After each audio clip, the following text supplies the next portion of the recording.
오늘 설교 제목은 사실 내용적으로는 지난주에 이어진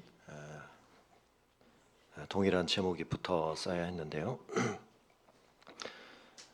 왜냐하면 오늘 시편 76편은 지난주에 우리가 봤던 75편과 상당한 부분 이어지기 때문입니다. 그러나 오늘 설교 제목을 제가 그렇게 붙인 것은 그 말씀이 우리 배은규 목사님께서 순교하시기 직전 우리 팀원들에게 남기신 마지막 말씀이시죠. 믿음으로 승리하세요. 그 의미에 대해서는 오늘 설교의 후반부와 또 우리 오후의 시간을 통해서 더 깊이 생각을 해보겠습니다만 먼저는 우리가 말씀 속에서 지난주에 이어서 지난주 설교 제목이 뭔지 기억하십니까?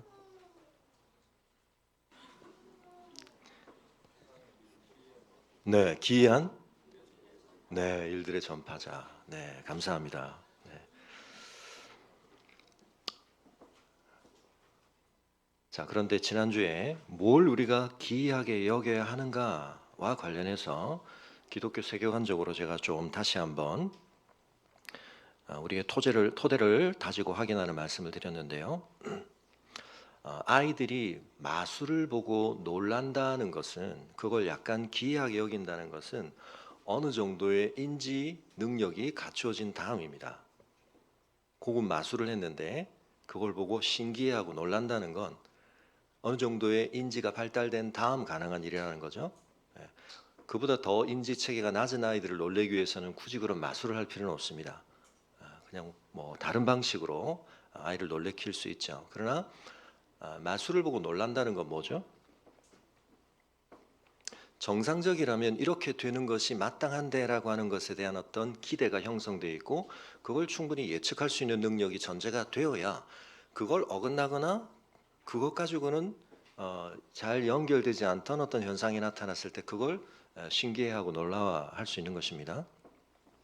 그래서 기이하게 여길 수 있다라는 능력의 뿌리에는 뭐가 있냐면 우리에게 지극히 당연하게 여겨지는 어떤 것들의 항상성에 대해서, 제일성에 대해서 그것을 먼저 인지하고 받아들이는 것이 이루어져야 한다는 것이죠. 지난주에 말씀드렸던 것처럼 아인슈타인이 뭐에 대해서 놀라워했다고요? 인간이 우주를 어떻게 이해할 수 있는가? 두 가지 측면이 있다고 말씀드렸습니다.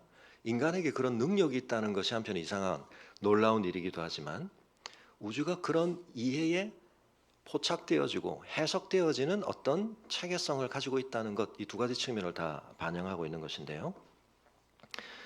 여러분, 그런 점에 있어서 우리는 뭔가를 알 수 있는 존재입니다.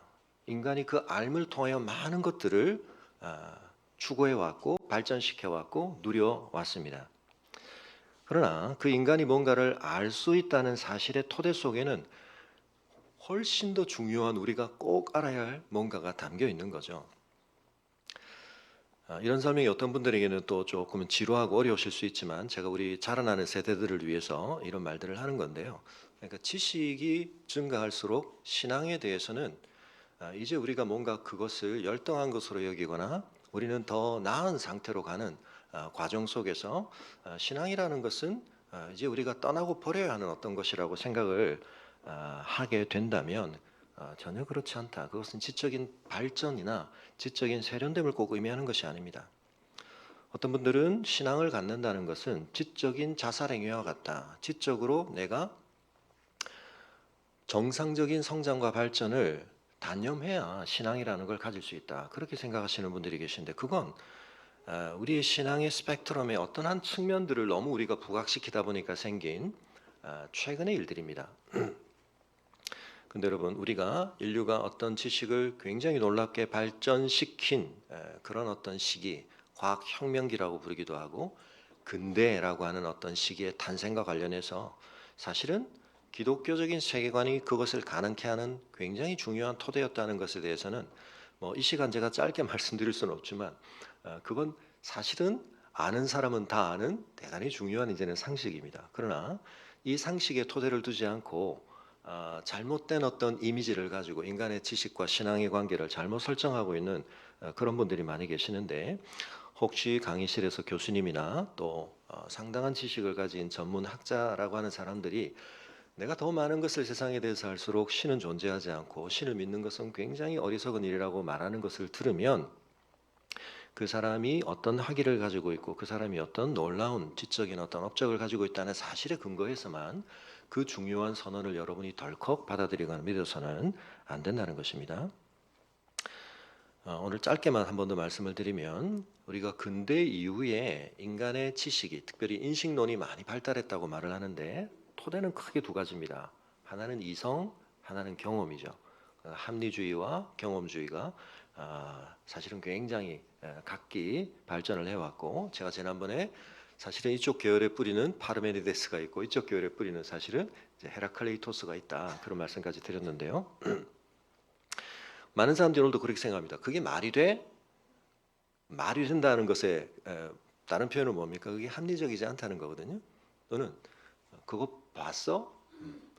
실험해 봤어? 뭐 이런 것들 경험주의에 근거한 생각들입니다. 여러분 그런데 이 둘 다가 하나님에 대해서나 이 세상에 뭔가 근본적인 것에 대해서 자기 입장에 충실하게 뭘 말하려고 하면 사실은 어떤 위치에 처하게 되느냐 하면 자기의 입장만으로는 마련할 수 없는 토대에 자기가 굳건하게 두 발을 딛고 있다는 것을 발견하거나 인정할 수밖에 없는 상황에 이르게 됩니다. 그래서 우리가 그냥 어떤 수준에서 얘기할 때는 그게 굉장히 그럴듯한데 얼마 전에도 저희 성도님 중에 한 분하고 그런 얘기를 했는데 경험주의의 끝에 가면 관념론이 나옵니다. 그랬더니 굉장히 신기하시던데요. 경험을 중요시 여기게 되면 경험으로 모든 것을 따지고 확인하고 경험에 의해서 나는 모든 것을 판단할 거야 라고 말하는 사람이 어떻게 관념론으로 갈 수 있지? 그런 생각을 하실 수 있는데 경험주의의 끝판왕으로 가면 경험주의의 끝자리로 가면 그렇게 됩니다. 왜 그렇게 되냐면 경험으로 우리는 모든 걸 알 수 있다. 감각이라는 것이 가장 중요한 우리의 삶의 빌딩 블럭이 됩니다. 제일 기초 자원이 되는 건데요. 그래서 빈 서판, 우리에게는 아무것도 없다. 이때 염두에 두고 있는 것은 이성주의, 합리주의를 염두에 두고 있는 겁니다. 이성주의, 합리주의는 뭘 전제하는 거냐면 인간들 속에 뭔가 이 세상을 이해할 수 있는 어떤 체계성, 어떤 또는 능력이 탑재돼 있다, 내재돼 있다고 보는 거거든요. 촘스키식으로 말하면 언어를 습득할 수 있는 능력을 타고났다거나 보편 문법 능력을 타고났다거나 그런 것들처럼 스토아 학파도 그렇게 얘기하고 우리 많은 선조들도 그렇게 생각을 했습니다. 자연의 어떤 이치가 있고 인간 속에 그 이치에 부합하는 어떤 이가 있다. 이기론 할 때 그런 것들 다 비슷한 얘기들입니다. 거기에 대해서 경험주의는 그런 거 없어. 우리는 빈 서판이야. 처음부터 경험과 감각적 경험을 통해서 모든 게 다 형성되는 거야. 그렇게 생각하는 게 경험주의의 진짜 모습이거든요. 근데 그렇게 되면 뭐가 문제가 생기냐면 내 감각의 경험이 외부에 존재하는 이 사물들을 있는 그대로 나에게 전해주는지 안 전해주는지를 어떻게 알 수 있는가라는 문제가 생깁니다. 그래서 경험주의에 충실한 사람은 우리가 안 것은 결국 내 감각의 어떤 센서들이 내 안에 가져다 준 인상이라고 그것의 의미와 자격을 한정시켜야 됩니다. 이해가 되시나요? 그래서 경험주의에 철저해지면 관념론으로 갑니다. 내 감각의 경험의 센서가 이 외부에 존재하는 것을 완벽하게 정확하게 내 안의 감각으로 전달해 줬다는 것에 대한 보장이 경험 자체에 의해서는 확보가 되지 않기 때문입니다. 이해가 되시나요? 무슨 소리야? 상식적으로는 굉장히 이상한 소리처럼 들리지만 엄밀하게 따지면 그게 경험주의의 진짜 모습입니다. 근데 이성주의도 마찬가지입니다. 이성이라는 게 근데 어떻게 우리에게 그렇게 갖추어질 수 있게 됐나에 대해서 사실은 말할 수 없는데 이전에는 우주라는 것이 만물이 원래부터 그렇게 존재했다라는 것이 20세기까지의 우주론이었습니다. 정적 우주론. 빅뱅이 나온 것은 20세기 중반 이후에 대세가 된 겁니다. 그렇기 때문에 그냥 우주는 원래 그렇게 있었고 영원토록 그런 법칙은 뭔지 모르지만 있었어. 그렇게 되면서 인간에게도 그런 능력이 있어. 그러면서 이제 많은 것들이 해결이 됐었거든요. 근데 사실은 이제 우리가 더 많은 것을 알아갈수록 그렇게 얼렁뚱땅 넘어갈 수가 없게 되는 겁니다. 경험주의는 경험주의대로, 합리주의는 합리주의대로 자기의 토대를 자기 스스로가 만들 수가 없습니다. 그건 전부 어디서 옵니까? 이 세상을 그렇게 한목적적으로 지으시고 이 세계를 그렇게 일관성 있게 운행하시고 이 세계의 그 경험을 보증해 주시는 하나님의 존재를 통해서 그렇게 된다. 제가 드리는 말씀이 아니고 철저하게 따지면 그렇게 됩니다. 그래서 제가 예전에 경험주의자들이 자기들의 우두머리라고 생각하는 오캄이라는 사람이 오캄의 면도날 이런 것들은 형이상학적 가정들을 최대한 줄여버리고 그런 헛소리들은 다 날려버리고 경험에 의해서만 우리 모든 것을 따지자에 대해서 이 옛날 사람이 어떻게 이렇게 시대를 앞서서 이런 주장을 했을까 그런 얘기를 하는데 오캄이라는 사람의 내면을 들여다보면 그 사람은 어마어마한 형이상학적 전제를 가지고 있죠. 신은 무엇이든지 자기 뜻대로 하실 수 있기 때문에 우리가 설정한 어떤 원칙이라든지 이런 것에 구애받지 않으신다. 그래서 하나님은 우리가 기껏 법칙이라고 찾아냈지만 하나님이 뜻하시면 그거 바꾸실 수 있다. 그것 때문에 오캄이 경험주의적인 주장을 한 겁니다. 자, 이런 말씀을 드리는 이유는 그래서 진짜 깊이 들어가면 거슬러 들어가면 우리가 단순하게 생각하는 것과는 다른 구도가 펼쳐집니다. 그랬을 때 결국 우리가 깨달아야 할 가장 중요하고도 심오한 기이함은 뭐라고요? 이 세상을 우리가 어떻게 이해할 수 있지? 우리가 어떻게 이 세상을 알게 되지? 경험을 통해서든 이성을 통해서든 경험과 이성의 역할이 분명히 있습니다. 근데 그걸 칸트라는 사람이 이제 종합하려고 했죠. 싸우지 마. 둘 다 필요해. 붕어빵을 찍어내려면 틀도 필요하고 이성도 필요하고 그 안에 들어가는 재료도 필요해. 그걸 가지고 우리가 만드는 거야. 근데 이 칸트가 순수 이성을 한계 지우면서 그 이성으로는 신을 알거나 이런 형이상학적인 것에 대해서 한계를 그리려고 했지만 이 사람이 실천 이성이라는 것을 연구하면서 뭐라고 그랬습니까? 신이 요청된다. 자기가 모든 걸 다 따지고 보니까 신이 있어야 되겠다. 자, 여러분 다시 성경으로 돌아가겠습니다.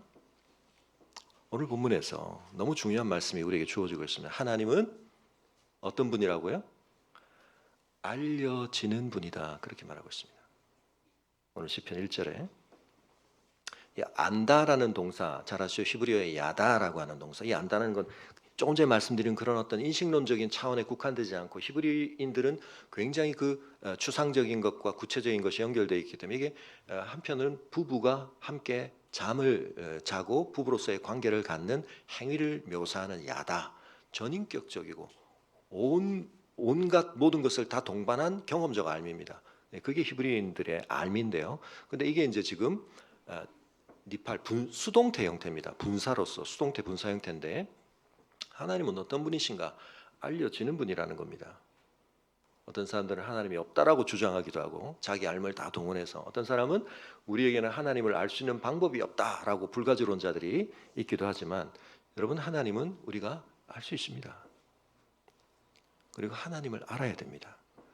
다른 걸 다 알고도 하나님을 모르면 그 알은 토대가 부실한 알입니다. 굉장한 알민 것 같지만 그 알은 결국 올바르지 못한 방향으로 우리를 이끄는 알입니다. 그런데 하나님 우리가 어떻게 알게 됩니까? 우리의 이성과 우리의 경험으로만 다 파악할 수 있습니까? 그렇지 않습니다. 그걸 초월한 분이기 때문에 하나님은 우리에게 알려지는 분입니다. 수동태라는 건 여러분 행위자 by whom이 생략되어 있는 거죠. 신적 수동태라고 하는데 그 행위를 하는 분이 누굽니까? 하나님 자신이십니다. 그래서 우리는 하나님을 어떻게 합니까? 하나님께서 당신 자신을 계시해 주심을 통하여 우리는 하나님을 아는 겁니다. 물론 그 계시하심은 만물의 창조 안에 이미 드러나 있죠. 그 속에 아로 새겨져 있습니다. 그러나 그뿐만 아니라 하나님은 그 세계 속에서 섭리하시고 역사하심을 통해 당신을 드러내십니다. 알려주십니다. 그래서 여러분 우리가 가질 수 있는 가장 중요한 지혜가 뭐라고 지난주에 말씀드렸던 것처럼 겸손하게 하나님을 경외하는 것. 이 지식의 토대가 없으면 그 위에 쌓은 모든 것이 헛된 것이고 우리에게 유익이 되지 않습니다. 많은 걸 알았는데 하나님 없어. 내 삶엔 적어도 하나님 없어도 상관없어. 이 교만을 가지고 살면, 이 오만함을 가지고 살면 그 지식은 자기에게 독이 되는 거죠. 생명의 토대와 근원으로부터 자신의 삶을 잘라내는 것이니까. 여러분 하나님은 어떤 분이십니까? 자신을 알리시는 분입니다. 우리에게 알려지시는 분입니다. 하나님께서는 당신을 우리에게 드러내시는 분이십니다. 그런데 좀 이상합니다. 왜 하나님이 유다에 알려지시고 그의 이름이 이스라엘에 크시다고 말할까요? 지난주 표현으로 말하면 뭘 감사했었습니까? 주의 이름이 가깝습니다라는 걸 감사했었죠. 그리고 주의 기이한 일들이 전파된다는 것을 통해 감사를 했는데, 오늘 본문으로 보면 하나님께서 어떤 기이한 일을 행하시는데 그 기이한 일들이 어디에서요? 유다를 통해서, 이스라엘을 통해서 가장 확실하게 분명하게 드러난다는 것입니다. 하나님의 구원 역사를 얘기하는 것입니다. 그의 장막은 살렘에 있습니다. 이 살렘이라는 것은 우리가 예루살렘이라고 부르는 것의 옛 이름이라고 보시면 됩니다. 창세기에서 멜기세덱이 이 성의 어떤 왕으로 그려지죠. 그런데 오늘 본문을 쭉 읽어가시면 어떤 느낌을 받으셨습니까? 오늘 아마 찬송도 아마 이 그런 뜻에서 우리 서은웅 집사님이 고르신 것 같은데요. 전쟁 이미지가 많이 나오죠. 근데 여러분, 여기 2절에 쓰인 이 장막 혹은 처소라는 표현이, 서코는 모나라고 하는 이 표현은 사실은 다르게도 쓸 수 있는데, 그건 뒤에 나오는 또 다른 이미지와 연결이 되어 있는 겁니다. 시는 그런 식으로 이미지들을 많이 연결을 시키죠.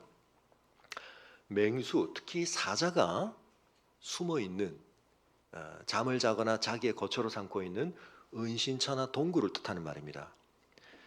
그렇게 쓸 수 있는 표현입니다. 근데 하나님의 장막이 살렘에 있고 그분의 처소는 시온에 있다라고 말함으로써 하나님께 어떤 이미지가 지금 결부가 되냐면, 하나님께서 어마어마한 맹수이신 분처럼 그려집니다. 여러분, 우리가 이미 앞서 읽었던 74편 같은 경우에 보면 하나님이 어떤 의미로 그려질 수 있냐면, 하나님이 너무나 무기력하신 분, 너무 잠잠하게 계시는 분, 이 현실에 대해서 아무런 개입도 하지 않으시고 아무런 영향도 못 미치시는 분. 우리가 보는 현실 안에는 악인들이 온갖 자기들의 뜻을 다 성취하고 하나님께서 기뻐하신다는 삶의 방향과 반대 방향으로 가는 사람들이 너무 승승장구하고 그 속에서 어마어마한 고통과 핍박을 받는 일들이 자행되고 있는데, 하나님이 아무런 역사에 대한 개입을 하지 않으시는 무기력한 분으로 그려주시는데요. 여러분, 그건 우리가 하나님에 대해서 알아야 할 진짜를 제대로 모르기 때문에 그런 것입니다. 그래서 여러분, 하나님은 분명히 자비로우시고 긍휼이 많으시고 인애하시고 우리를 사랑하시는 분이십니다. 그런데 하나님에 대한 몽타주를, 자화상을, 초상화를 그렇게 한쪽 그림으로만 가지고 계시면 안 됩니다. 성경이 분명하게 말하는 바를 따라 사실은 하나님에 대해서 우리가 입체적인 그림을 가져야 하는 것이고요. 우리가 자연을 아는 데 있어서도 사실은 우리는 어떤 특정 영역을 특정 정도로만 아는 지식을 추구할 수밖에 없습니다. 그래서 그걸 다 종합하려고 하면 양자역학이 드러내듯이 굉장히 기괴한 일들이 일어납니다. 우리의 삶은 굉장히 제한적입니다. 우리가 물리 세계를 아는 데 있어서도 그렇게 제한적인데, 이 세계를 지으신 하나님을 알려고 하면서 여러분, 우리가 우리에게 저장되는 한 장의 사진으로 하나님을 아는 것은 굉장히 어렵습니다. 입체적으로, 홀로그램이나 동영상적으로 알아야 됩니다. 오늘 본문 속에서 나타나는 하나님은 어떤 분이십니까? 두려운 분입니다. 무서운 분입니다. 오늘날 많은 지식 있는 신학자들은 하나님을 무섭게 두려운 분으로 그리는 것은, 그건 과거의 어떤 종교적인 어떤 양상을 가지고 신을 그리던 그런 어떤 잔재라고 여기시는 분들이 계시는데, 성경은 그렇게 말하지 않습니다. 성경은 그것을 분명히 하나님의 한 측면이라고 얘기하고 있습니다. 하나님이 어떻게 하십니까? 거기에서 당신의 은신처 거처에서 하나님께서 지금 이 유다와 이스라엘 또는 그들이 중심지로 삼고 있는 예루살렘으로 공격해오는 수많은 군대, 적군의 위협에 대해서 그것을 어떻게 하신다고요? 없애버리신다. 어제 우리가 역대상 우리가 하면서 지금 예루살렘이라는 지역이 얼마나 중요한가 하는 걸 말씀을 드렸습니다. 예루살렘은 다윗의 때에 비로소 정복이 된 곳이죠. 그래서 사실은 다윗이 수도로 삼았다는 점에 있어서 이 예루살렘은 여러 가지 의미를 가지는데, 사실은 자연적인 측면에 있어서도 천연의 요새로서의 그런 어떤 특성을 가지고 있기 때문에 좋은 면도 있지만, 어떤 의미에서 다윗이 헤브론에서 이미 7년 반 왕으로서의 등극은 했지만 온 이스라엘의 왕으로서의 인정을 받는 데 있어서는 아직 거쳐야 할 과정이 있었는데요. 여기서 자칫 자기를 좀 더 일찍부터 밀어준 유다 지파 쪽이라든지 다른 곳에서 수도를 정하게 되면 통일 왕국이 이루어지는데 굉장히 어려움이 있을 수 있습니다. 근데 여호수아로부터 땅이 분배된 다음 아직 한 번도 진짜 정복된 적이 없는 여부수 족속이 아직도 강력하게, 그게 너무 난공불락의 요새 같았기 때문에 차지하고 있었던, 그리고 다윗이 그것을 공격하려고 할 때 뭐라고 그랬다고요? 야, 우리 중에 눈먼 자와 저는 자만 있어도 너희들 다 물리칠 수 있다. 이렇게 건방을 떨고 교만을 부리다가, 그래서 어떻게 됐습니까? 다윗이 어떤 다짐을 하죠? 내가 그 성 차지하고 나면 이 성에서 네가 그렇게 너희들 중에 있는 눈먼 자와 다리 저는 자만으로도 우리를 다 대응할 수 있다고 했던 그 사람들은 이 성에 못 들어오게 하겠다, 이렇게 됐는데, 사실은 예수님 때로 넘어가면 이제 그 버전이 달라지죠. 예수님 어떻게 하십니까? 성전에 들어가서 어떻게 하시죠? 성전에 눈먼 자와 다리 저는 자를, 다리 못 쓰는 사람들을 불러들이시고 그 사람들을 치유하시는 역사가 나타납니다. 이거는 이제 구속사를 통해서 제가 전에도 말씀드렸던 내용인데요. 그러나 어쨌든 이 맥락 속에서는 여호수 사람들이 그렇게 자신이 있었던 겁니다. 그런데 다윗이 거기를 장악을 했기 때문에 어떤 의미에서는 한 번도 베냐민 지파, 유다 지파의 경계에 있는 땅이긴 했지만 한 번도 제대로 정복된 적이 없는 그 땅을 진짜로 점령하면서 통일 왕국을 어떤 지파에게도 기울어지지 않고 새롭게 시작할 수 있는 굉장히 중요한 거점이 되었다는 점에서 예루살렘이 굉장히 중요하고, 그리고 더 중요한 건 그 예루살렘에서 다윗이 어떤 마음을 품었죠? 하나님의 성전을 짓겠다는 마음. 그리고 결국 솔로몬이 거기 성전을 짓습니다. 그래서 거기가 하나님의 거처가 되는 겁니다. 근데 이방인들이 그런 것 아랑곳하지 않고 적국의 수도를 점령하면 그 나라를 제대로 지배하고 삼킨 거죠. 그래서 거기를 총력을 다해서 화살, 방패, 칼, 여기서 전쟁이라고 되는데 이건 전쟁이 사용되는 무기라고 번역을 하는 게 좋겠는데, 이 사중에 걸쳐서 모든 걸 쏟아부어서 공격을 했다는 겁니다. 근데 어떻게 됐다고요? 그게 무력화됐다는 겁니다. 그리고는 4절에 보면, 여러분 오늘 이 시편은 3절씩 네 파트로 구성이 되어 있는데요. 각 파트를 시작하는 데마다 아까 말씀드린 니팔형, 수동태 분사가 사용되면서 같이 세 번 걸쳐서 그런 반복이 나옵니다. 주는 약탈한 산에서 영화로우시며 존귀하시다. 이 영화로우시다는 표현이 어떤 영광스러운 빛으로 쌓여 계시다, 이 수동태 표현인데요. 하나님 눈에 잘 안 보였습니다. 근데 여러분, 사자가 있는데 사람들이 사자가 있다는 걸 알면, 근데 그 사자가 머무는 굴이 있으면 거기에 얼씬할까요, 안 할까요? 안 하죠. 근데 그 지역을 모르는 사람은 거기 사자굴인 줄 모르고 가서 그 앞에서 막 까불다가 어떻게 됩니까? 큰일을 당하는 거죠. 이런 그림입니다, 일종의. 자, 여기서 약탈한 산이라고 하는 이 표현을 좀 번역하기가 어려운데요. 어떻게 보자면 여러 가지 번역이 가능한데, 먹잇감이 많은 산으로 번역될 수 있어요. 사냥감이 많은, 누구의 입장에서? 사자가 볼 때. 지금 적군이 막 왔는데, 그건 우리의 관점에서 보면 어마어마하게 우리를 두렵게 만들고 위축시키는 사건인데, 사자의 관점에서 보면 득실득실 뭐가 많이 온 겁니까? 내가 먹을 사냥거리가 이렇게 많아졌구나. 혹은 이 약탈한 것을 전리품이라고 본다면 전리품이 지금 산처럼 쌓였다는 의미로서 이 전쟁에서 하나님에 의한 승리. 여러분 실제 열왕기 하 18, 19장, 이사야 37장에 동일한 사건이 나오죠. 예루살렘을 공격했다가 18만 5천 명이 싸움도 해보지 않고 그들은 어마어마하게 위협만 가했는데, 사내립 이야기입니다. 전멸을 당합니다. 마음이 강한 자도 가진 것을 빼앗겨. 여기서 마음이 강한 자는 75편에 있었던 것처럼 오만한 자, 교만한 자입니다. 마음이 얼마나 강하겠습니까? 진 적이 없으니까. 자기 뜻대로 모든 일이 되니까. 이번에도 그럴 줄 알았는데 모든 걸 빼앗깁니다. 잠에 빠진다. 여기서 잠에 빠진다는 것은 안식을 누린다는 뜻이 아니라 죽음을 비유하는 겁니다. 장사들도 모두 그들에게 도움을 줄 손을 만날 수 없다. 손 하나 까딱할 수 없는, 어떤 힘도 쓸 수 없는 그런 상태에 빠진다는 건 누가요? 장사가. 야곱의 하나님이여, 주께서 꾸짖으심에 병거와 말이 다 깊이 잠들었나이다. 근데 그 하나님은 야곱의 하나님으로 일컬어집니다. 하나님이 여기서 꾸짖으셨다는 표현은 일종의 하나님이 으르렁거리셨다는 뜻입니다. 뭐처럼요? 사자처럼. 여러분 사자가 으르렁거리는 소리 들어보셨습니까? 에버랜드에 있는 사자 말고 진짜 밀림에 있는 사자. 저는 못 들어봤습니다만 유튜브 한번 찾아보십시오. 여러분, 이 사자가 내는 소리가 굉장한 저음에서 이렇게 울려 퍼지는데, 그 소리를 실제로 들으면 전율이 느껴진다고 합니다. 그런 경험을 한 사람들이 이런 시를 쓴 거죠. 사자가 진짜 우리 이제 어흥하는데 이 어흥은 좀 귀여운 편이고 우리 말로 표기는 잘 안 되겠죠. 그 공기를 진동하는 사자 소리가 그 주파수가 이렇게 우리를 확 압도할 때 병거와 말이 다 깊이 잠들었다는 것입니다. 전쟁에 있어서 굉장히 강력한 무기들입니다. 7절에서도 수동태가 쓰이는데 이건 경외 받으실 분이시라는 여기도 수동태입니다.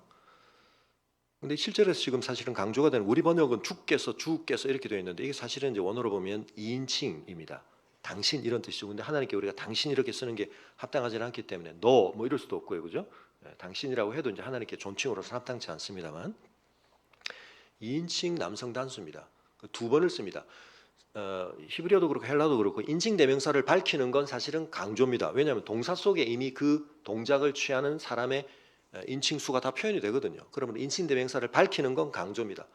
당신, 오직 당신만이 이런 뜻입니다. 그걸 강조하는 겁니다. 누가 경외를 받을 자격이 있다고요? 자기들이 강력한 힘을 가지고 있다고 군사력을 동원해서 예루살렘쯤은 그냥 쉽게 삼킬 수 있다고 그렇게 쳐들어오던 적군들이 사내립이 얼마나 랍사기를 동반해서 자기들이 어마어마한 힘을 가진 것처럼 그렇게 떠들었습니까? 우리를 섬겨라. 우리 신을 섬겨라. 그럼 살려줄게. 근데 실세가 아니었다는 겁니다. 지난주 표현으로 말하면 그건 헛불입니다. 헛불. 굉장히 영광스러운 뿔인 줄 알았는데 헛뿔입니다. 주께서 한 번 노하실 때 누가 주의 목전에 서리까? 사자가 으르렁 하는데 그 앞에 누가 버텨 서겠느냐? 주께서 하늘에서 판결을 선포하심에 땅이 두려워 잠잠하였나이다. 자, 여기서 이제 하나님의 실체가 드러나시죠. 하나님이 유다와 이스라엘에 크게 알려지시지만 그건 하나님이 지역신이시기 때문에 그런 건 아닙니다. 하나님의 진짜 통치의 거점은 어디입니까? 하늘입니다. 하늘로부터 이 온 세상을 다스리시는데 이 세상 속에 하나님의 그 통치를 가장 구체적으로 가까이서 실현하는 거점을 하나님이 어디 삼으신 거라고요? 언약을 맺으셔서 그들에게 언약의 후손들 속에서 나타내시는 것입니다. 하늘에서 판결을 선포하시자 땅은 두려워 잠잠해졌다. 여러분 이게 마땅한 모습입니다. 근데 74편의 관점에서 보면 어떻게 하고 있습니까? 땅에서 온갖 오만한 자, 교만한 자들이 자기들의 목소리를 막 드러내고 있죠. 여러분 우리가 성경을 통해서 이 세상의 진짜 실상이 뭔지 바르메데스는 헤라클레이토스는 진짜 실상은 끊임없는 변화다. 아니다 모든 건 일자가 고정되어 있는 거다. 그렇게 싸웠지만 우리가 알아야 될 진짜 궁극적인 실제는 하나님이 이 세상의 참왕이시다.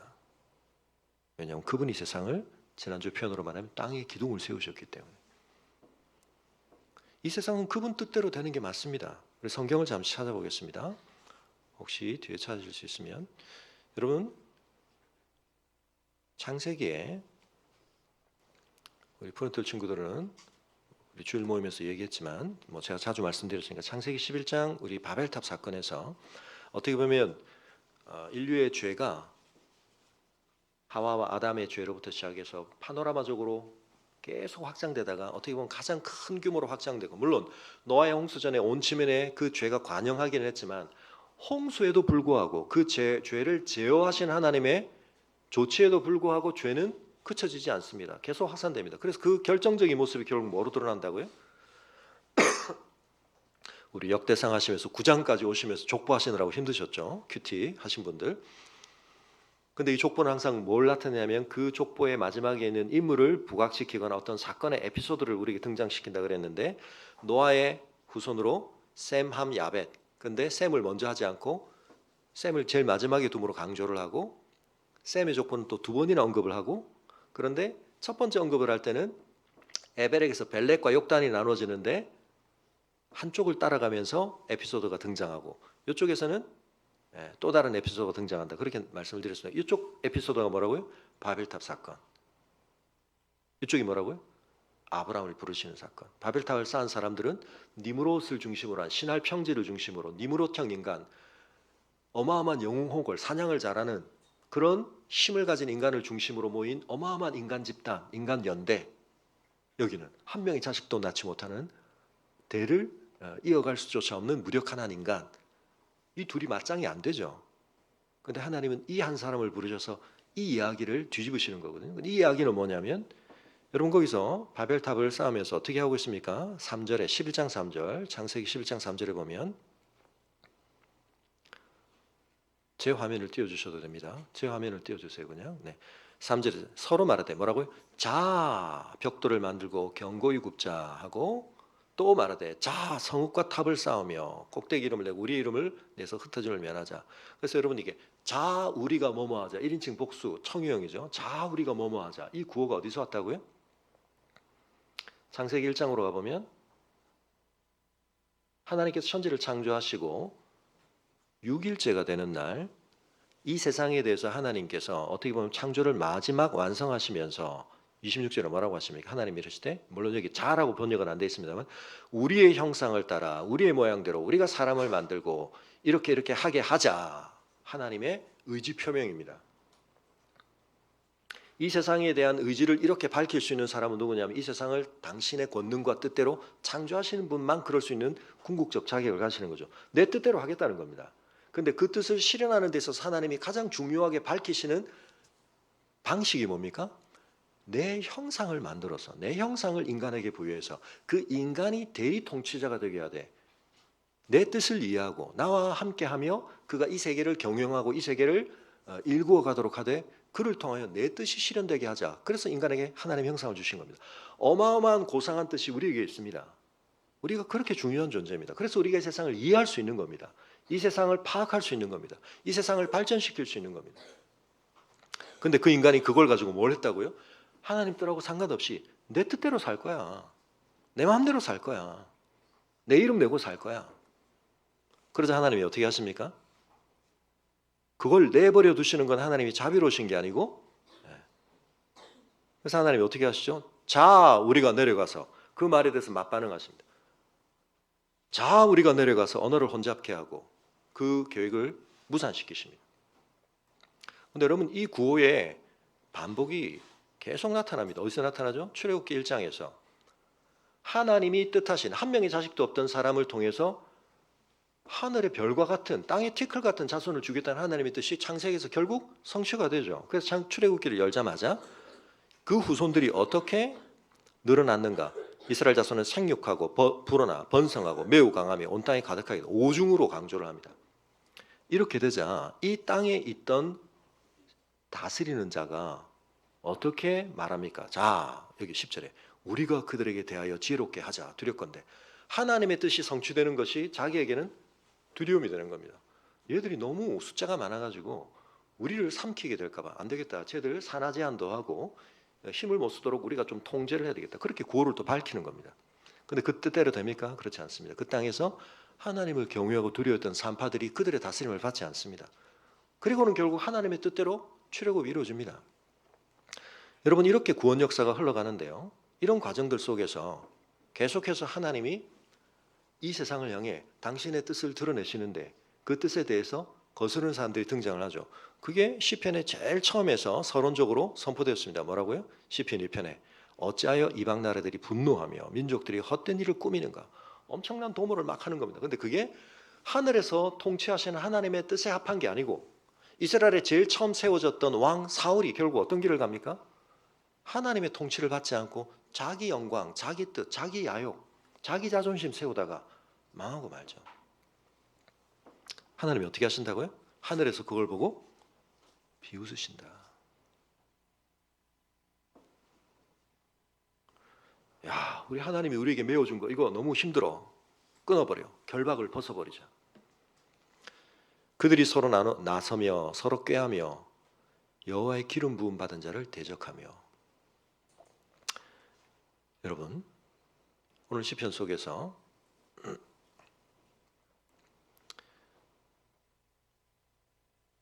지금 그런 세계관을 가지고 계속 얘기를 하시는 겁니다. 하나님께서는 9절에 땅의 모든 온유한 자를 구원하시려고 심판하러 일어나신 때로다. 자, 이게 중요합니다. 이 구원을 근데 이 하나님의 통치가 실현될 때 그 통치를 거역하던 세력들은 멸해집니다. 사실은 그 멸망을 스스로가 자초한 거죠.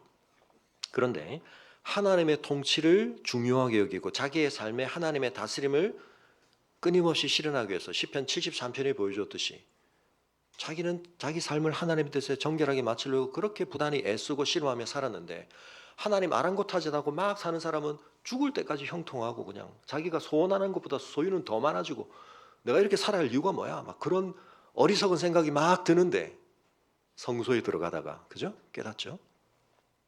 그 사람을 한마디로 뭐라고 말하고 있습니까? 온유한 자라고 칭합니다. 여기서 온유하다는 건 성품과 기질의 문제가 아닙니다. 여기서 온유하다는 건 하나님의 다스림에 순종하는 모습입니다. 그래서 여러분 예수님께서 우리가 또 암송성구로 읽는 팔복에서 땅을 누가 차지한다고요? 궁극적으로?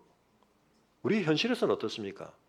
악착같이 수단 방법 가리지 않고 자기 야심대로 남 속이고 모든 수단 방법을 다 동원해서 남 피눈물 나게 하면서라도 자기 이익을 챙기는 사람이 땅을 차지하죠.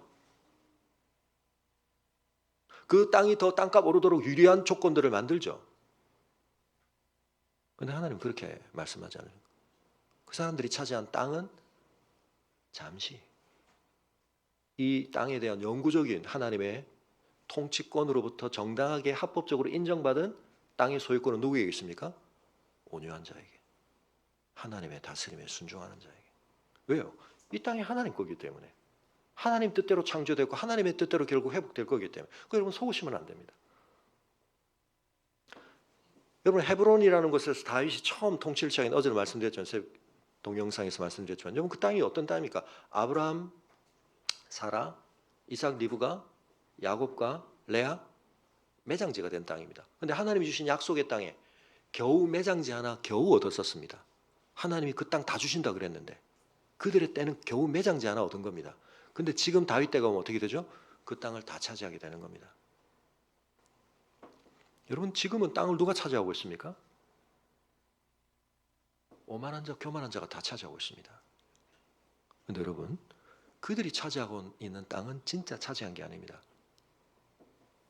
온유한 자만이 이 땅을 영구적으로 하나님의 앞에 합당하게 통치하고 다스리고 차지하게 됩니다.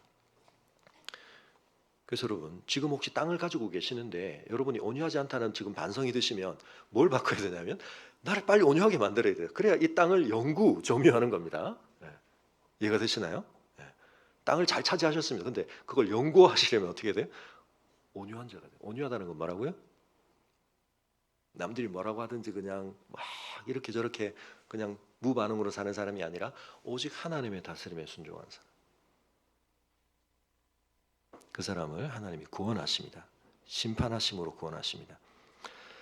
여러분 10절 마지막에 진실로 사람의 노여움은 주를 찬송하게 될 것이요. 여러분 사람이 노여워진다는 것은 적어도 그 사람에게는 굉장히 결정적인 모습입니다. 뭔가를 결심했고 뭔가에 대해서 굉장히 강력하게 저항하고 반항하는 모습이죠. 사람이 노여워하고 있을 때는 우리가 잘못 대응하거나 잘못 건드리면 안 됩니다. 그런데 여러분 아무리 사람이 진실로 노여워하고 있어도 하나님 앞에서는 그게 뭐로 바뀐다고요? 찬송으로 바뀐다는 겁니다. 아수르가 북이스라엘, 바벨론이 남유다를 강력한 힘으로 차지했습니다. 그런데 여러분 그게 뭐였습니까? 사실은 그 땅의 백성들이 하나님의 통치를 받지 않은 것에 대한 하나님의 징계였고 재앙이었고 언약적 저주였지만 여러분 그것은 그들이 하나님의 신전에서 그들의 우상의 신전으로 모든 기물을 빼어간다고 해서 하나님이 무력해 주셨거나 하나님이 능력이 다하셨기 때문이 아니었습니다. 하나님의 뜻대로 된 일입니다. 그러므로 그 일조차 우리는 찬송할 일인 거죠. 재앙을 당하지만 고난을 겪지만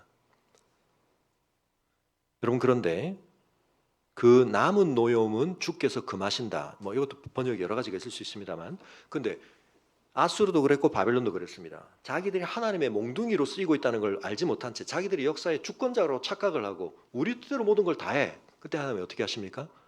너 좀 지나치다. 이제 용도가 다 했다. 그래서 그 몽둥이가 부러집니다. 자기들이 하나님의 도구로 쓰여받았다는 걸 모르고 주제넘게 자기들이 여전히 이 세계에 대한 궁극적인 지배자인 것처럼 할 때 그 남은 노여움은 하나님의 뜻을 실현하는 데까지 잠재적으로 쓰시는 노여움은 하나님이 냅두시지만, 그리고 그 노여움은 그들의 영광이 아니라 궁극적으로 하나님의 찬송이 되지만, 그걸 넘치는 노여움은, 그 과한 노여움은 그들에게 화가 돌아가게 하십니다. 너희는 여호와 너희 하나님께 서원하고 갚으라. 우리는 뭘 해야 됩니까? 하나님께 초점 맞추고 하나님께 집중하고 하나님과 맺은 언약에 대해서 소중히 여기면서 거기에 우리의 마음과 삶을 묶어 살아야 한다는 것입니다. 사방에 있는 모든 사람도 마땅히 경외할 이에게 예물을 드릴지어다. 유다가 그렇게 살고 이스라엘이 그렇게 살면 온 열방이 그들의 제사장 노릇, 왕 같은 제사장 노릇을 통해 야, 저렇게 살아야 진짜 사는 거구나, 저렇게 살아야 진짜 복을 받는 거구나, 세상에 있는 현혹시키는 그 복에 물들지 않고 그 길에 잘못 깃들지 않고 그들을 그 삶으로 이끄는 것이 이 땅 위에 참 성전, 하나님의 백성, 하나님의 나라의 모습인 것입니다. 그가 고관들의 길을 꺾으시리니, 고관들이 얼마나 기세가 등등합니까? 근데 하나님 그거 꺾으신다는 거예요. 세상의 왕들에게 두려움이시로다. 다른 사람들을 두렵게 하는 세상의 왕들을 하나님이 두렵게 하신다. 여러분, 여기서 묘사되고 있는 하나님의 모습을 잘 그리시되, 근데 그림을 다시 합쳐야 됩니다. 여러분, 요한계시록 5장을 잠시 가보겠습니다. 요한계시록 5장에 굉장히 이상한 그림이 하나 있습니다. 굉장히 중요한 이 세상의 진짜 통치자의 몽타주가 이렇게 그려집니다.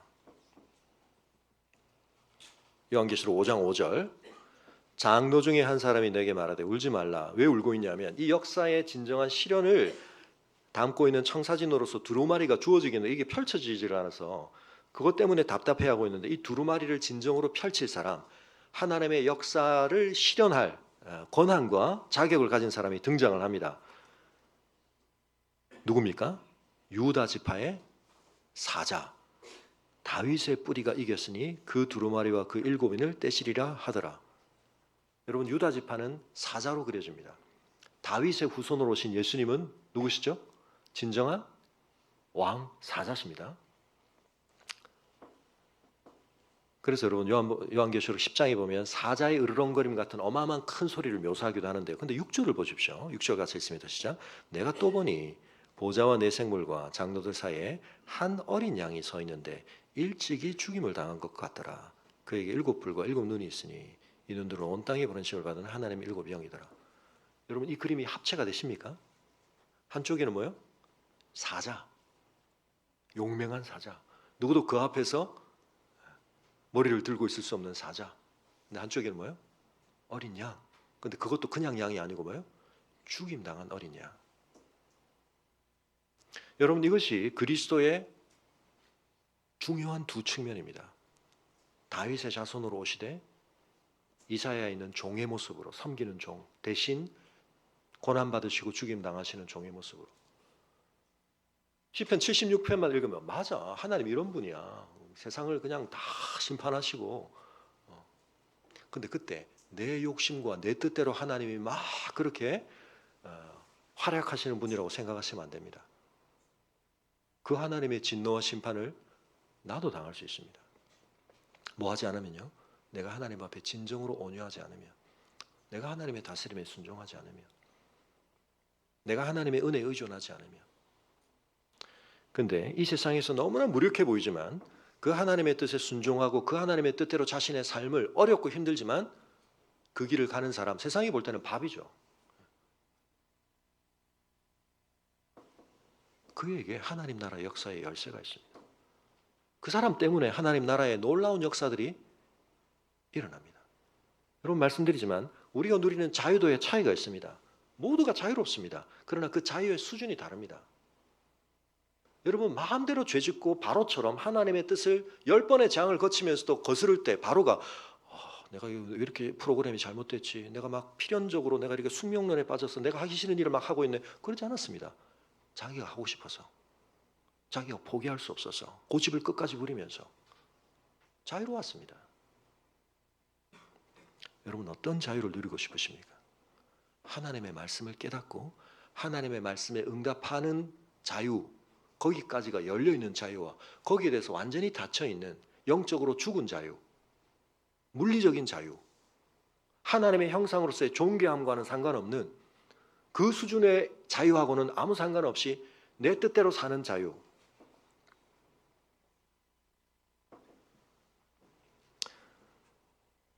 영상을 하나 잠시 보겠습니다. 여러분, 우리가 이 땅 위에서 하나님의 말씀대로 사는 건 기이한 일입니다. 그래서 하나님이 기이한 일을 나타내실 때 누구를 통해서 기이한 일을 나타내신다고요? 자연을 통해서도 만물을 통해서도 하시지만 하나님의 가장 놀라운 기이한 일은 하나님의 형상인 사람을 통해 일어납니다.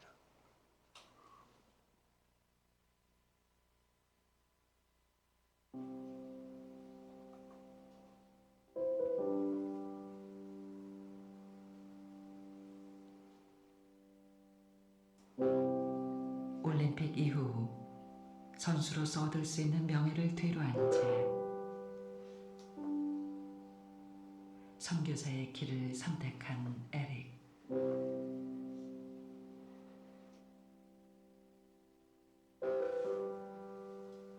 그는 12년간 텐진에서 아이들을 가르쳤고 7년 동안은 산둥반도의 곳곳을 다니며 농촌 마을 선교사로 살았습니다.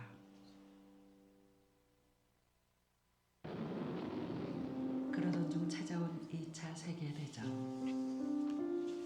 일본의 공격으로 에릭은 전쟁 포로가 되어 수용소에 갇히게 됩니다. 지옥 같은 수용소에서도 에릭은 아이들을 가르치고 아픈 이에게 자신의 모포를 벗어줍니다. 세상에서 성자를 만나볼 행운을 갖기란 그리 쉬운 일이 아닐 것이다. 그런데 나에게 그런 행운이 슬며시 다가왔다. 그 성자의 이름은 바로 에릭 리데이다.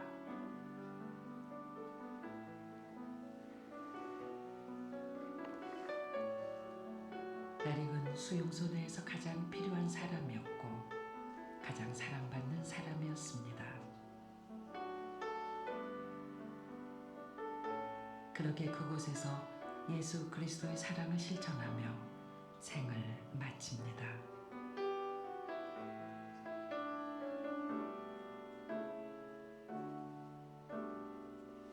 그에게 복음을 받은 사람들이 감옥 옆 작은 동산에 그를 안장했습니다.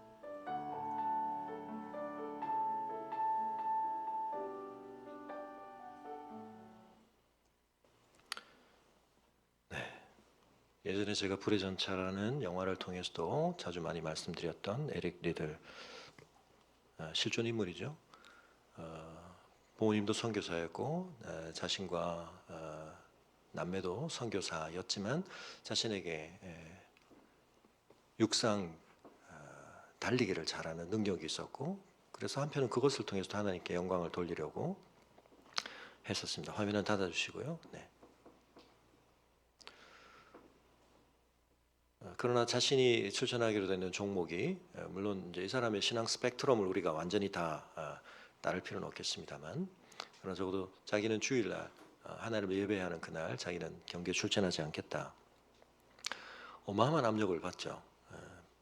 여론의 비난도 받고 왕세자가 와서 국민의 의무를 다해라.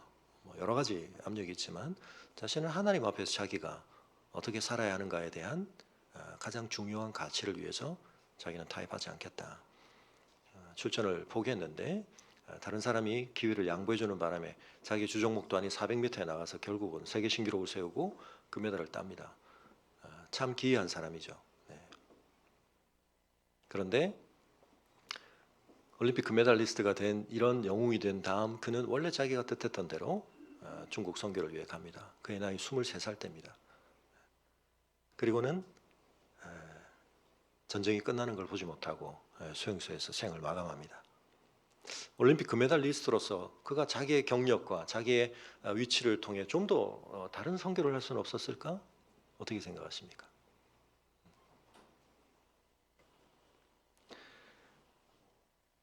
세상의 눈으로 보면 기이하게 짝이 없는 사람입니다. 그러나 하나님의 말씀의 원리 안에서 보면 그는 자기의 삶이 환경이 이러하든 저러하든 올림픽 금메달리스트든 아니든 그는 일관된 삶을 살았습니다.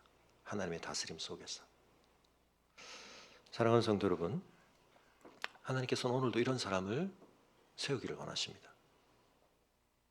시편 76편의 확신을 가지고 우리가 이 세상 속에서 믿음의 싸움을 싸우되 우리가 승리하는 길이 뭔가, 우리가 바라보는 영광과 면류관이 뭔가, 내가 그림 다 그려놓고 하나님을 거기다 끼워 맞추지 마시고 하나님이 보여주시는 토대와 하나님이 보여주시는 궁극적인 목표점을 우리가 말씀 속에서 자꾸 재발견하고 튜닝하면서 가야 됩니다. 그 과정이 쉽지는 않습니다. 그 속에서 우리가 십자가를 경험합니다. 내가 죽는 과정을 거쳐서. 여러분, 우리가 순교자 기념주의를 지키는 것은 특별하게 순교한 그분들을 우리가 영웅시하고자 하는 게 아닙니다. 우리 교회가 세물교회 분립개척 교회로서 안대욱 선교사님 중국 선교를 위해서, 여러분, 중국에 많은 이단들도 들어와 있고 사실은 그런 가운데 진짜 건강한 신학을 전파하는 신학생들, 교회 지도자들을 세우는 신학교 사역을 위해서 헌신하시고 많은 재능들이 있으셨지만 포기하시고 중국에 가셔서 사역하시다 돌아가셨습니다. 배은규 목사님, 사실은 우리가 나중에 오후에 순서 마치면서 기념 영상을 보겠지만 저는 아직도 참 이해가 안 됩니다.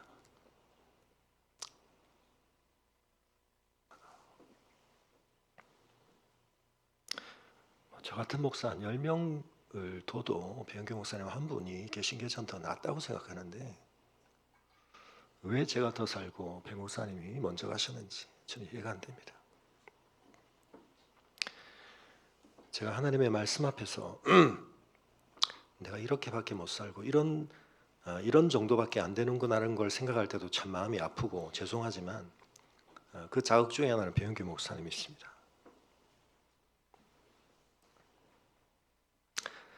천국 가서 우리가 하나님께 여쭤봐야 되겠죠.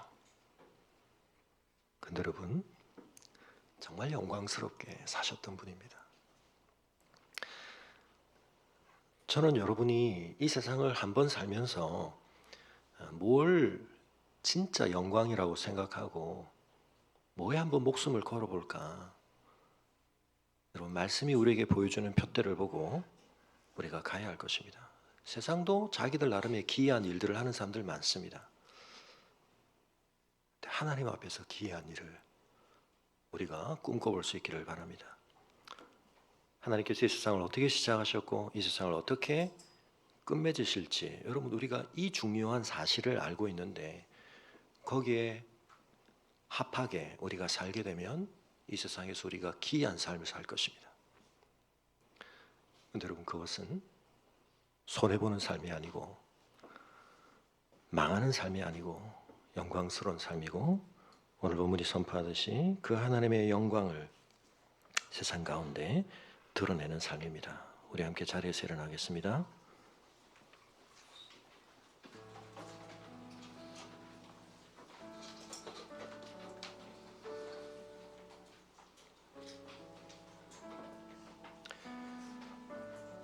여러분, 하나님은 우리를 망하라고, 패하라고 우리 삶을 부르신 게 아닙니다. 이기라고, 영광스럽게 승리하라고 부르셨습니다. 다만 주님이 쓰신 그 면류관을 우리가 진정한 영광이라고 생각할 때, 주님께서 우리에게 주신 무기들을, 하나님이 우리에게 펴주신 전신갑주들을 내 영적 씨름에 갑옷이라고 생각할 때, 여러분, 그 일은 가능할 것입니다. 지난 한 주간 우리가 무엇을 위해 씨름하고 살아왔고, 무엇 때문에 우리가 지쳤고, 무엇 때문에 우리가 낙심했는지 돌아볼 때 한편은 우리의 싸움의 방향과 우리의 싸움의 본질이 하나님 앞에서 정리되고 다시 새로워져야 하는 것은 아닌지 돌아보며 믿음으로 승리하는 싸움을 우리도 살게 하여 주옵소서. 우리 시간 함께 기도하겠습니다.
주님 큰 영광 받으소서.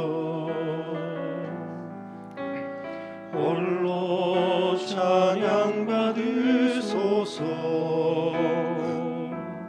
모든 이름 위에 뛰어난 그 이름, 온 땅과 하늘이 다 찬양해. 겸손하게 우리 무릎 꿇고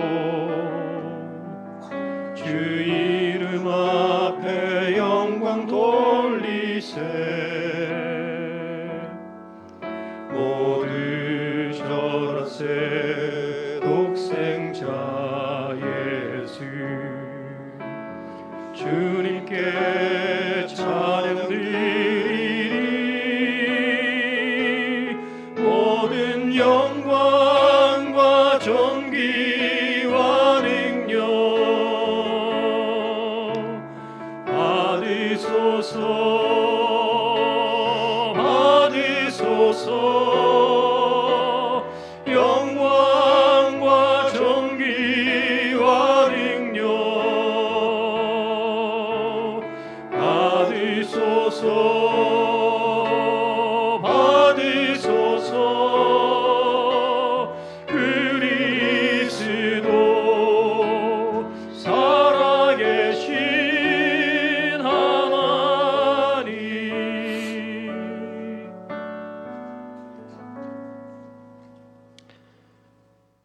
온천지를 창조하시고 이 역사를 주관하시고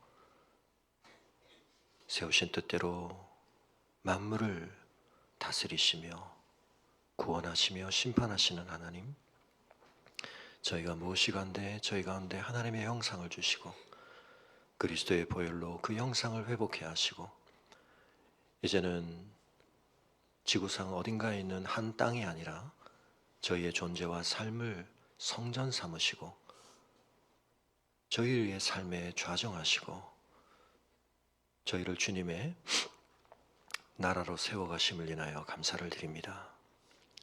하나님의 성전된 저희의 삶을, 하나님의 시온산 예루살렘을 공격하는 수많은 이 세상의 공격들 앞에서 때로 저희는 한없이 두려움에 빠지고 무력해지고 염려와 불안과 두려움에 사로잡히며 이 싸움을 제대로 감당하지 못한 채 어려움을 겪기도 하지만 하나님의 말씀을 통해 다시 한번 저희가 확신하며 담대함을 품기를 원하오니 하나님께서는 그 모든 것들을 무력화시키시며 반드시 승리하시며 그리스도 안에서 거두신 그 승리, 온 세력들이 성전에서 그리스도를 죽여야 한다고 그들의 노여움을 쏟아낼 때, 그리고 그들의 의도대로 주님이 십자가에 달려 죽으셨으나 그것은 그들의 승리가 아니요 죄와 사망의 승리가 아니요 하나님의 승리였고 생명의 승리였고 의의 승리였던 것을 주님 저희가 압니다. 그러므로 저희가 하나님을 신뢰하는 믿음 안에서 때로 하나님의 뜻에 순종하는 것이 우리에게 죽을 것 같은 고통이라 할지라도 주님 순교의 각오를 가지고 우리 앞서 순교의 길을 가신 믿음의 동력자들처럼 저희의 삶의 자리에서 죽기까지 순종하며 주의 복음을 붙들고 씨름할 때 하나님이 반드시 우리를 살리시되 내가 사는 길이라 생각했던 것보다 더욱 놀랍게 우리를 살리시며 치유하시며 회복하시며 우리에게 두신 하나님의 그 영광스러운 뜻을 이루실 줄을 믿습니다. 이 담대한 믿음으로 승리하는 저희들 되게 하여 주시기를 간구하며 이제는 우리 주 예수 그리스도의 은혜와 우리 아버지 하나님의 그 크신 사랑과 성령의 감화감동 교통하심이 심판자 되신 하나님, 진정으로 이 땅 위에서 오직 한 분 두려워하며 경외할 분 하나님의 말씀을 따라 살되 순교의 각오로 죽기까지 순종하며 이 땅 위에서 우리의 삶으로 하나님의 기이한 일을 드러내는 주님의 사람 되기를, 주님의 참 성전 되기를 다시 한번 열망하며 고백하는 주의 성도들의 걸음 위에 지금부터 영원토록 함께 하시기를 간절히 축원하옵나이다. 아멘.